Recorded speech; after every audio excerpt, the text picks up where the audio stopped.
परिणाम नहीं है, इसीलिए हमें मुद्रा में एनीमा करना पड़ेगा। तो अगर हम विविध मुद्रा में एनीमा करते हैं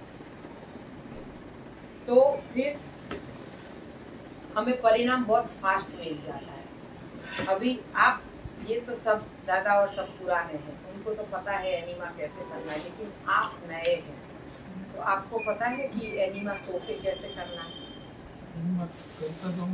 लेकिन बैठ के करते हैं, सो के लेट के करते हैं, कभी दाईं तरफ कभी बाएं।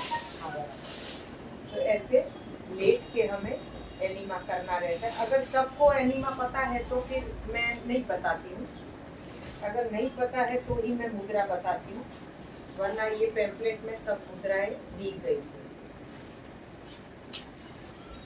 है ना। तो पहले बैठ के हमें पोजीशन लेना है और फिर पोजीशन लेने के बाद आपको तो पता होगा, हाँ, तो ऐसे बैठ के पहले पोजीशन लेना है, फिर हमें दाएं बाएं लेट के सीधा उल्टा ऐसे नमस्कार मुद्रा में, ऐसे विविध मुद्रा में हम लेते हैं। पेट ज्यादा है तो ये मुद्रा में अच्छे से पेट कम हो जाता है। और अलग विविध मुद्रा में आप दो पेट बंद करते हो, 2 पॉट में या 3 पॉट में पेट वजह हो, तो 2 पॉट में या 3 पॉट में आप 4 5 6 मुद्रा कर सकते हैं। मैं एक पॉट में 2 मुद्रा कर लेती हूँ, आधा पॉट लेफ्ट साइड, आधा पॉट उल्टा सो, फिर अपने कपड़े वपड़े धो लेती हूँ और बीच में प्रेशर आज बैठ जाता है। फिर दूसरी बार चढ़ाते हैं तो उसमें राइट और सीधा पूरा इंटेस्टाइन चारों तरफ घुमड़ के साफ हो जाता है। तो अच्छे से जब बड़ी आंत की सफाई होती है तो हमारे रोग आसानी से मिट जाते हैं, क्योंकि हमारा रोग का एपिसेंटर बड़ी आंत है। बड़ी आंत में छुपा हुआ मल वही हमें परेशान करता है और हमें कोई ना कोई रोग देता है। तो जब भी हमें रोग हटाना है तो हमें इसका प्रयोग करना पड़ेगा शुरुआत में। तो इसको हम लेंगे 15 दिन 2 बार, 15 दिन 1 बार, क्योंकि सब नॉर्मल वेट वाले हैं। जिसका वेट ओवर वेट है, 90 से ऊपर है, वो लोगों को हम 1 महीना 2 टाइम, 1 महीना 1 टाइम ऐसे एनीमा करवाते हैं, लेकिन सब नॉर्मल वेट वाले हैं। तो अभी आप 15 दिन 2 टाइम, 15 दिन 1 टाइम ऐसे करना है। फिर आहिस्ता आहिस्ता कम करना है। फिर पहला वीक ऑल्टरनेट डे, 1 दिन छोड़ के 1 दिन। फिर आपको दूसरे वीक में 2 दिन में 1 बार, तीसरे वीक में 3 दिन में 1 बार, यानी हफ्ते में 2 बार, फिर हफ्ते में 1 बार या 2 बार, जब तक जिए तब। क्योंकि हम पका हुआ भोजन खाते हैं और पकवा भोजन हमारा 48 घंटे में 1 बार पचता है। अगर आप 1 दिन पकवा और 1 दिन कच्चा खाते हो तो आपको इसकी जरूरत नहीं पड़ेगी। लेकिन हम रोज शाम को पक्का भोजन खाते और हफ्ते में केवल 1 ही दिन उपवास करते हैं, यानी कि हफ्ते में आप जिस भगवान को मानते हो 1 दिन आपको गैस चालू नहीं करना है, पकवा भोजन नहीं खाना है, कंप्लीट अपक्व पे रहना है और हो सके वहां तक रसाहार फलाहार करना है। हफ्ते में 1 दिन जिस भगवान को मानते हो, क्योंकि अपने बॉडी को भी एक संदेश चाहिए। अगर हम रोग से पीड़ित है तो हफ्ते में 2 उपवास, और वरना 1 उपवास किसी भी निरोगी इंसान को करना ही चाहिए। उस दिन पक्व भोजन नहीं लेना है, उस दिन एनीमा करना है, उसके दूसरे दिन भी अवश्य एनीमा करना है। आपका गया हुआ रोग जिंदगी में कभी भी वापस नहीं आएगा। जो रोग गया है वो 1 उपवास से कभी वापस आने का नाम नहीं लेता है। तो आपको ऐसे हफ्ते में 1 या 2 उपवास, आपको जैसे ठीक लगे, आप 3 दिन में 1 उपवास भी कर सकते हैं, यानी कि कंप्लीट रॉ पे रसाहार। जब विंटर आए तब आप लंबा निर्जल भी खींच सकते हैं, जैसे कि आपकी तबीयत बराबर नहीं है और आपका मन कहता है कि अभी आपको खाने पीने की इच्छा नहीं है, तो छोड़ दीजिए, आप 1 दिन रेस्ट कर लीजिए, क्योंकि रेस्ट सबसे बेस्ट है अपने आप को खड़ा करने के लिए। जब भी शरीर थक जाए सो जाए, आराम करें, मौन रखें। मौन में काफ़ी ताकत है। तो आप मौन रखें, आराम करें और सोते सोते भले आप ध्यान करें, लेकिन शरीर को आप कंप्लीट रेस्ट दे दो। आप 12 घंटे में खड़े हो जाओ, क्योंकि शरीर भी एक यंत्र है। काम करते करते ये भी जब यहाँ से और शरीर से दोनों से जब थकान है, तब हमें साइलेंट चाहिए और आराम चाहिए। बस एनीमा करके आराम करने का। विदाउट एनीमा आराम करोगे तो आपको इतना सुकून नहीं मिलेगा जितना आपको एनीमा करके मिलेगा, क्योंकि एनीमा करके जब लार्ज इंटेस्टाइन साफ, सभी लोग आए। इसलिए आप एनीमा पे उतना ही ध्यान देना जितना आप आहार पे ध्यान दें। जब भी आपको बेचैनी लगे, एनीमा का उपयोग करें। ये सिंपल प्लेन वाटर का एनीमा लिया जाता है, इसमें कोई केमिकल नहीं डलता है, और ये एनीमा से आपको तुरंत ताकत भी आ जाएगी, फ्रेशनेस भी आ जाएगी, मूड भी बन जाएगा, ऊर्जा भी आ जाएगी। लोग सोचते हैं कि एनीमा से हमें वीकनेस आ जाएगी, गलत। एलोपैथी डॉक्टर तो नाच पाड़े छे, हाँ। एनीमा लेवाय जी। डॉक्टर सब मना करते हैं, लेकिन डॉक्टर खुद भी लेते हैं। એવું કહે કે हाँ। તમારા આંતરડા ખરાબ થઈ જશે। कुछ नहीं होता। मैं 13 साल से ले रही हूँ। मैंने अपने आंते भोपाल में अभी जब लास्ट टाइम गई ना, तभी मैंने अपनी आंतों का चेकअप करवाया कि मेरे आंत क्या खराब हो चुके हैं। तो बोले क्यों खराब होंगे, आपके आंत तो एकदम साफ सुथरे, बहुत अच्छे हैं। फिर वो बोले कि आपकी आंत तो छोटे बच्चे जब पैदा होते हैं ना, क्योंकि मैं तो एनीमा लेके ही जब सेमिनार में जाते हैं तो रोज में एक बार तो एनीमा सुबह में कर ही लेती हूँ। और मुझे वैसे भी जब भी प्रवचन देना है ना, मैं यहाँ से खाली करूँ ना तो मेरी सोच बहुत अच्छी आती है। आप चाहे मुझे कितना भी बिठाओ, मैं आराम से पूरा दिन बोल सकती हूँ, लेकिन सुबह में ये सफाई करके बैठना तो मूड बन जाता है, डिस्टर्बेंस ना बीच में जाना नहीं पड़ता है, और विचार भी काफी अच्छे आते हैं। अंदर से जो प्रेरणा आती है ना, वो यहाँ साफ करो ना तो बहुत साफ सुथरी प्रेरणा आती है। तो अभी मैंने जस्ट भोपाल में सब चेकअप करवाया, तो बोले आंख तो आपकी एकदम साफ है। मैंने बोला मुझे हाइड्रोकॉलर थेरापी करवानी, सब लोग करवा रहे थे। तो हमारे साथ जो आए थे दिलीप भाई, उनकी वाइफ भारती भाभी ने कहा सब लोग करवाते हैं, आप क्यों नहीं करवाते हाइड्रोकॉलम थेरापी। मैंने बोला चलो आज हम भी एक बार ट्राई कर लेते हैं। फिर मैंने गुलाब सर को बोला कि आज मुझे हाइड्रोकॉलम थेरापी करवानी है। बोले इस फिगर में आप हाइड्रोकॉलम थेरापी करवाओगे, आपके पेट में है क्या, अभी तो आपका पेट बिल्कुल फ्लैट है। मैंने बोला नहीं, सब बोल रहे हैं एक बार करवाओ। फिर बोले चलो दीदी हम आपके आते चेक करवाते हैं पहले, आप तो इतने सेमिनार में घूमते हो और इतने दिन आप कच्चे पे रहते हो, एनीमा करते हो, आपकी आंख में शायद कुछ नहीं होगा। उधर ओजोन थेरापी चालू हुई है, ओजोन का एनीमा देते हैं। तो फिर वो बोले कि आपको जो भी थेरापी लेनी है सब आपके लिए ही है, आपको जब चाहे आप दे देंगे, पहले अब आपकी आंतें चेक करवाते हैं। जब चेक करवाई तो पता चला कि मेरी आंतें तो बिल्कुल साफ सुथरी है, क्योंकि हम उलट पलट के जो एनीमा लेते हैं ना, ऐसे नमस्कार मुद्रा में, लेफ्ट, उल्टे, राइट, सीधा सो के, तो विविध मुद्रा में क्या है, पूरा इंटेस्टाइन अच्छे से साफ हो जाता है। और मैं एक ही बार में अच्छे से साफ कर लेती हूँ कि दूसरी बार मुझे करना ही ना। 2 पॉट में मेरी सारी मुद्राएं हो जाती है। अगर सेटिस्फेक्शन नहीं आता तो मैं तीसरी बार भी पॉट चढ़ा के कर देती हूँ। फिर नहीं लेना पड़ता है ऐसे 2 दिन, 3 दिन, 4 दिन, फिर जब उपवास रखेंगे वापस कर लेंगे। तो ऐसे हम अपनी आंख को साफ रखते हैं। हफ्ते में 2 बार, मुझे हफ्ते में 2 बार, जैसे सोमवार और गुरुवार को मेरा फास्ट रहता है, तो मैं हफ्ते में 2 दिन एनीमा कर लेती हूँ। तो फिर अच्छे से अपना पेट साफ रहता है। जब भी आप पक्व भोजन खाते हो, मत समझना कि आपका भोजन हजम हो गया है, वो 48 घंटे में ही हजम होता है। आप एनीमा करोगे, चाहे आपका पेट आंवले का जूस पी के कितना भी साफ हुआ है, ये सब नेचुरल एनीमा है। आंवले का जूस, अनार का जूस 400 ml कम नहीं पीना, और अंदर के पतले डिवाइडर के साथ पीना है। यानी कि जितने अनार है उसका आधा जूस निकलेगा।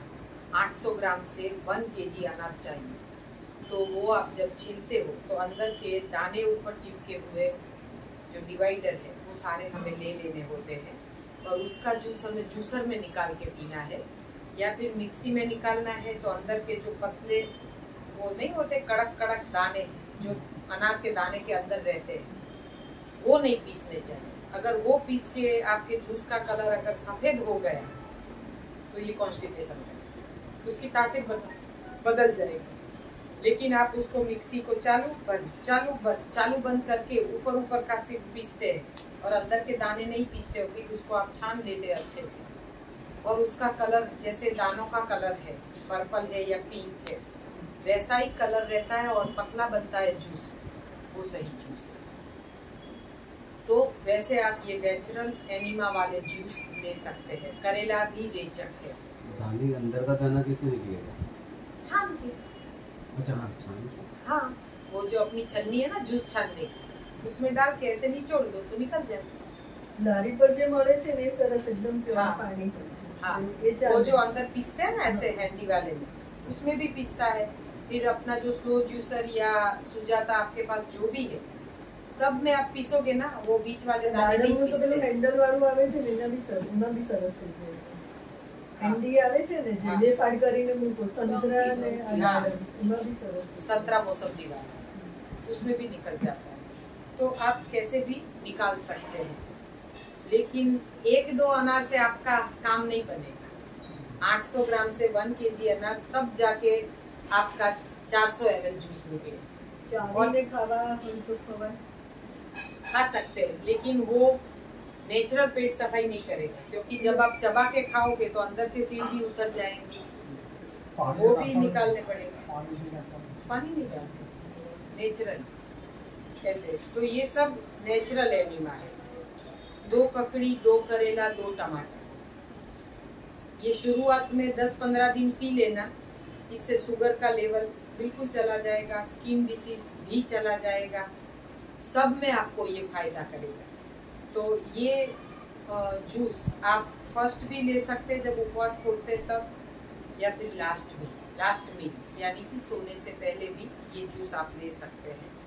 किसी को कोलेस्ट्रॉल है तो आप इसमें 2 पीस लहसुन डालें, अस्थमा है तो भी आप 2 पीस लहसुन डालें, सर्दी कफ रेस्पिरेटरी सिस्टम का कोई भी प्रॉब्लम है तो आप 2 पीस लहसुन और जरा सा अदरक, ये ककड़ी, करेला और टमाटर में आप डाल दें। इससे आपको सांस के प्रॉब्लम में काफ़ी आपके सुधार आ जाएंगे। आप जैसे किसी को पंप लेना पड़ता है, वो जो अस्थालिन वगैरह आते हैं, ऐसे पंप लेने पड़ते हैं, तो भी ये कच्चा लहसुन खाने से या जूस में लेने से आपका पंप हट जाएगा बिल्कुल।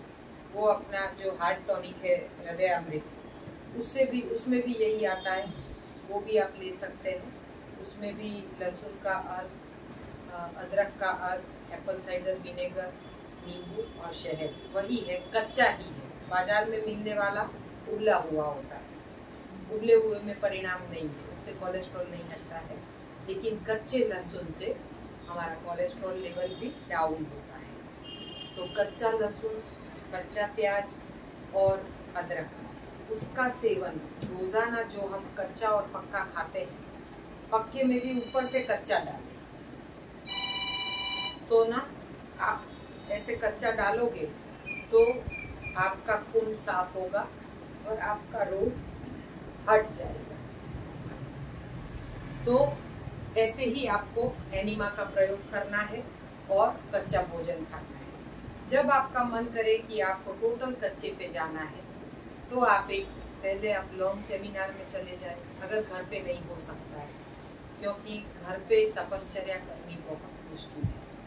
एक बार तो खाने का मन करता ही है जब घर में रहते हैं, आप हो या मैं हो, कुछ भी, अगर कुछ नहीं खाते तो शाम को केवल मुरमुरा खाने की भी मन कर जाता है कि शाम के होते वक्त जैसे ही 4-5 बजते हैं ना, उस टाइम पे हमें हमारे बॉडी को सोडियम की जरूरत रहती है। कुछ चटपटा चाहिए, कुछ नमकीन चाहिए, कुछ कुरकुरा चाहिए, क्योंकि वो वक्त ही ऐसा है कि अपना शरीर ऐसे डिमांड करता है। जब घर में बैठे तो फिर हमें लेने का मन हो जाता है और हम कंप्लीट कच्चे पे नहीं रह पाते।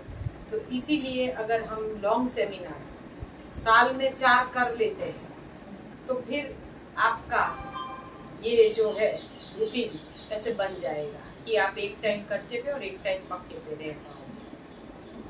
आपका रोग भी हट जाएगा। तो जैसे फिर पर्टिकुलर कोई रोग है तो उसके ऊपर भी हम फोकस करते हैं, लेकिन पहले हम सादी भोजन प्रथा चालू करते हैं, एक टाइम कच्चे और एक टाइम पक्के। अब जैसे विविधता आती है, जैसे चौहान साहब ने ये कहा कि उपवास करो, फलाहार करो, रसाहार करो, फिर आप निरोग बनने के बाद एक वक्त का भोजन करो। तो एक वक्त के भोजन में भी अगर हम गेहूं और चावल हटा देते हैं और हम मिलेट का उपयोग करते हैं तो इसमें काफी लोगों के रोग पे काबू पाया गया है। जैसे हम गेहूं की रोटी खाते हैं उसके बजाय हम ज्वार, मक्का, बाजरी, जौ, चावल, ऐसी रागी, ये सब की हम रोटी खाते हैं तो शुगर हटने में काफी हमें फायदा पड़ता है, क्योंकि ये रोटी से हमारा शुगर नहीं बढ़ता है। लेकिन गेहूं में ग्लूटेन है और वही ग्लूटेन से हमारा ये जो रोग है वो आगे बढ़ता है। तो हमें ग्लूटेन नहीं लेना है। आज के गेहूं में ग्लूटेन ज्यादा है, इसीलिए कभी कभार ऐसे खा लिए तो इसमें कुछ नहीं होता है। आप गेहूं के दलिया वगैरह खा लिए, जौ के दलिया खा लिए तो आप खा सकते हैं कभी कभार। तो लेकिन रोजाना उपयोग में आप गेहूं और चावल का उपयोग नहीं करेंगे तो आपका रोग वापस नहीं आएगा। अब आप हो सके उतना दरदरा धान खाएं। जब आप शाम का भोजन करते हैं तो उसमें एकदम बारीक पिसा हुआ आटा ना लें, उसके बजाय आप थोड़ा दरदरा लेंगे दलिया की तरह, और उसको अगर मिट्टी की हांडी में आप पका के लेंगे, बहुत सारा वेजिटेबल, यानी दलिया इतना है, एक छोटी कटोरी, लेकिन 5 कटोरी सब वेजिटेबल का स्टॉक है, तो उससे आपका खाने का मन भी भर जाएगा। फिर दलिया तो बिल्कुल थोड़ा ही गया है। तो अब आप खाना जो भी पकाएंगे उसमें कैसे पकाएंगे, आप 70% वेजिटेबल का उपयोग करेंगे। जो भी बनाएंगे उसमें ज्यादा से ज्यादा वेजिटेबल, और अनाज और दाल वगैरह जो भी आप पल्सीस है वो कम लेंगे।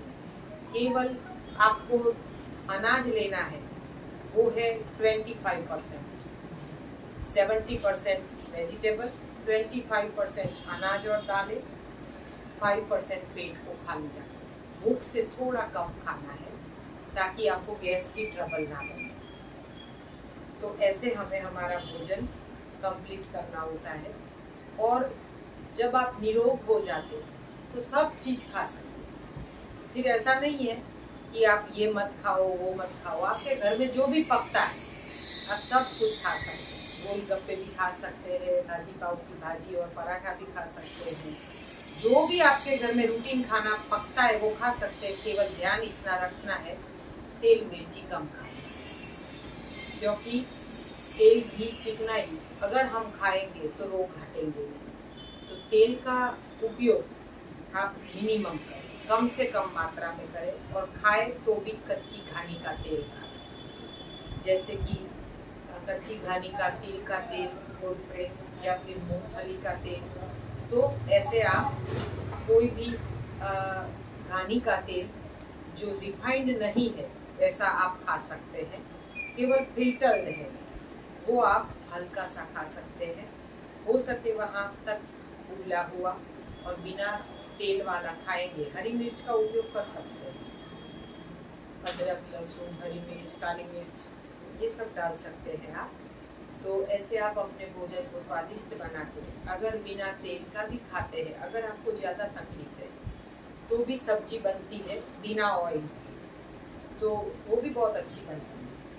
तो ऐसे आप भोजन ग्रहण कर सकते हैं। लेकिन ये भोजन आपका रोग नहीं हटता है तो बीच में छोड़ना पड़ता है। और ये जो मैंने ज्वार, मक्का, बाजरा बताया उसका ही बारीक स्वरूप होता है श्री धान्य, यानी कि मिलेट। बारीक स्वरूप उसका आप आटा पिसवा के रोटी भी बना सकते हैं। उसका इडली, ढोकला, डोसा, हांडवा, चिल्ला, पुल्ला सब कुछ बनता है भिगा के, क्रश करके। तो वो भी आप बना सकते हैं और खा सकते हैं।